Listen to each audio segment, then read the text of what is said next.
This next melee introduces the kane of the Hālau as they join the Papa in the next melee, Makani. This story is about the battle between Lepeomoa, a female deity that could change into a multitude of bird forms, and Ka'au a male relative who possessed those same powers.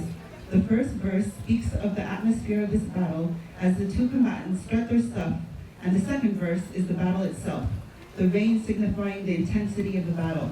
In the end, the victor rests and the spirit of Ka'au drifts off.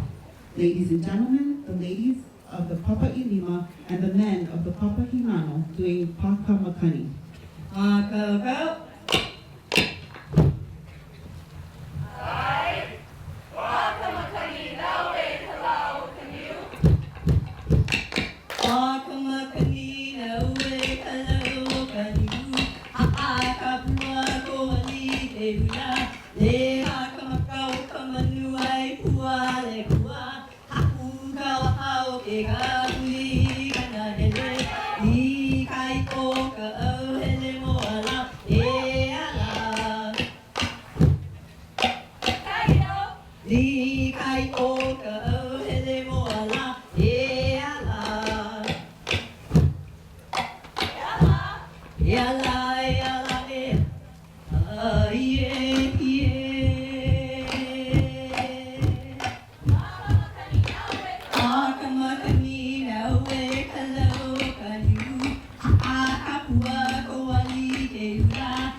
Kākou